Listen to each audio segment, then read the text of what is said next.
Hello and welcome to Her Story, an IIT Bombay podcast about the fascinating and inspiring stories of the Gen Zero women of IIT Bombay. And today on the show, it's my pleasure to bring to you Dr. Meena Mahajan, who is a professor at the Institute of Mathematical Sciences at Chennai. Meena did her BTech and MTech in Computer Science and Engineering from IIT Bombay, followed by a PhD in Computer Science from IIT Madras. So Meena's primary research interest is in complexity theory, especially algebraic complexity. I hope I'm going to get all of this right.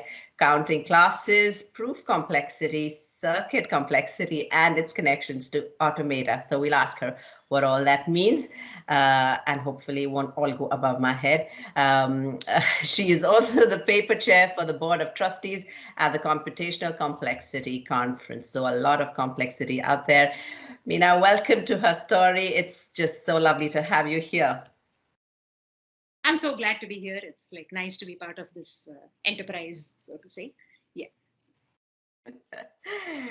Yeah, well, I think for those youngsters who are listening to our conversation, this would probably be something that, this is how chats would go on. I guess chats still go on like this. So in your hostels, in your wings, you talk to your seniors, you talk to your juniors. There's just this whole sense of camaraderie, of sharing experiences, egging each other on, supporting each other in difficult times. Can you remember in your time at IIT, and then from there when you went on to do work in, as you said, in complexity theory, who were the big influences in the kind of work that you did there, and how seminal was that in terms of what you then chose to do further beyond?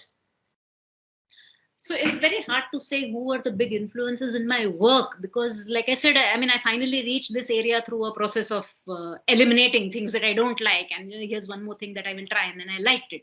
So in that sense, I'm very grateful that at the point when I was starting my because even my PhD was not in complexity theory. It was in theoretical computer science, but in a different area. And it was work that I did it, and it's not that I did not enjoy it, but it's not what I chose to continue with. So I'm very grateful that somewhere around that time I had an opportunity to audit a course on complexity theory, which was being offered by a faculty member. There was no obligation on me to do it, but I sat through it and I liked it. And this kind of freedom to listen to different. So one thing is that my advisor did not. I have seen this happen in many other cases, but my advisor did not have this attitude of don't waste your time doing that. It's not relevant to your thesis. Concentrate here. She could have easily said that, and then I would have completely missed out this exposure to complexity theory. So that didn't happen. The complexity theory course that I did audit was not being offered in IIT, where I was a PhD student. It was being offered in IMSC, where I currently work, and I used to come across on my bicycle in the evenings to listen to these. So the IMSC did not have this attitude of outsiders cannot come and sit in our lecture. Like, they were very open. These are things that really make a difference, and in my case they did. So having a supportive advisor, having an open environment for lectures and for scientific discussions. So I did. That's how I got exposed to complexity theory to begin with, and then I decided that once I finish, I've started off on this PhD on this topic, and I will do it. But after that, I would like to shift. And shifting is not always that easy. So I was extremely fortunate that at the time that I finished my PhD, there was another person who is my contemporary, who had done a PhD at IISc in complexity theory and came to IMSc, a person called Dr. Vinay. So he came to IMSc as a faculty member at the same time that I came there as a postdoctoral fellow, and I learned an enormous amount of complexity theory from him.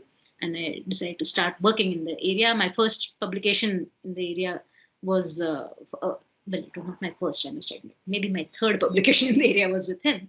But another huge influence. So so Arvind was the person whose lectures I attended. Vinay was the person who taught me a lot. And then one really major influence, which made it clear that this is an area where I will feel at home, is Professor Eric Allender, a professor at Rutgers University in New Jersey.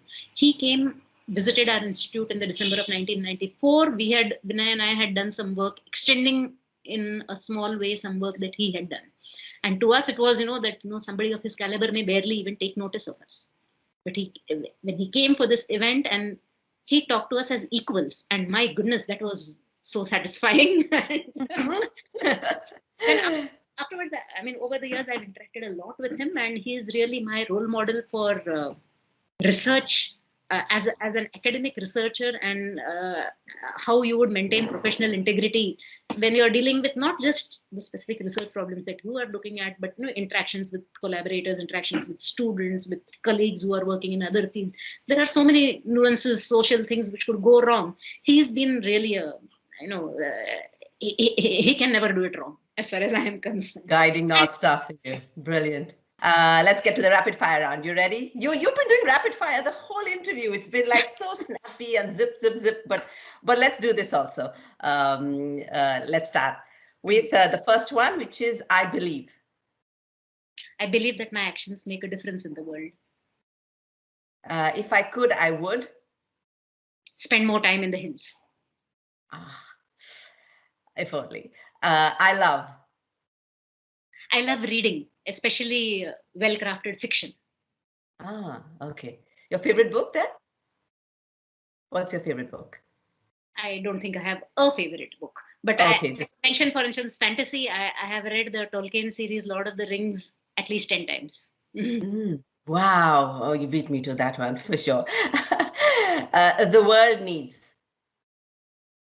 The world needs liberal doses of kindness and empathy and gentle humor. What is it about women? There's so many people have answered it like that. That there is more caring that we need. I'm passionate about my teaching. I wish there were less violence and hatred in the world. And if you fall, pick yourself up, dust off your knees, and walk on. The stuff I don't sweat. Culinary disasters. Do you have them? Oh, yeah. I should remember that one. It'll make me feel good. Success is when achievements meet ambitions. One thing I wish somebody told me when I was 18. That change is permanent. What's been the most the biggest change that you've experienced, just as a side? This change that I've experienced. No, yeah, there's not like one big change. Just okay. the in the scale of things, the biggest change was transiting from a non-parent to a parent.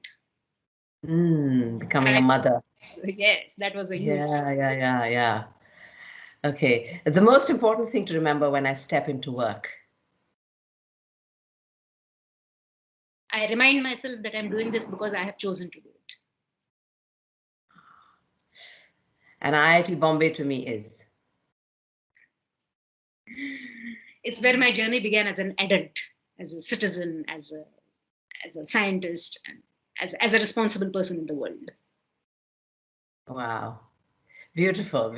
Such just quotations on every answer out there, Meena. I forgot to ask you one question because we would be signing off now, but it stems from what you said about the biggest change being that you became a mother, and this question was about the balancing act, work-life balance, and how do you deal with the challenges that throws up? So before I answer that question, maybe I'm going to let loose a small rant, which is that I don't even like this phrase work-life balance, because you imagine this balance with the two scales and work on one side and life on the other, and it cannot be like that because work is an integral part of life. So if at all you can talk about a balance between the work which generates your income and the work which you're doing not because it generates income but for whatever other reasons. But work life suggests that work is not a part of life, and for me I cannot resonate with that at all because my work is something that I enjoy so much. And in fact, I have been asked at various times, what is your dream job? And my answer has always been and still is that my dream job is the job that I currently have. So it's not work life, but it is the income generating kind of work versus the rest of life. Of course it throws up challenges, and how does one cope with them? Each one finds his or her own way, but my way has been to always keep a distinction between important and urgent. So Mm-hmm. when I'm trying to write a report at work, or trying to close a research project, and there is a deadline, of course that is important. Or maybe there isn't a deadline, I'm on the verge of proving some exciting theorem, and so I have to concentrate on it. So it is important that I do it.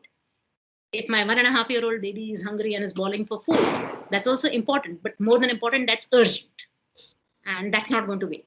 So you do what is urgent because that has to be done, and you do what is important when you have the time, and you just try to make sure that there are not too many urgent things that impinge on your time and detract from doing what is important and what matters.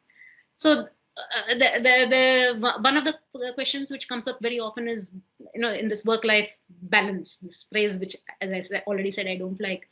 What are the sacrifices that people make? And for me, it's never been a question of sacrifice, it's a question of choices again. So when my kids were very young, I did not travel. In computer science, we do travel a lot. Our main publication venue was conferences before journals, but I did not travel. And who is to say that maybe if I had traveled more, then I would have had 1.5 times as many publications by now as I do now. Does that make me any less successful? I don't think so. If somebody else thinks so, it is their problem, it is not mine.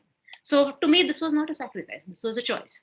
There's also the other, on the other hand, that I sent my children to daycare from the time that they were 8 months old. Now, there are a lot of people who would think that, I had to sacrifice, their childhood, they should have spent it. I chose to bring up my kids this way, and I'm happy with it, and they are happy with it, and there is nobody else who can tell me what I should be doing.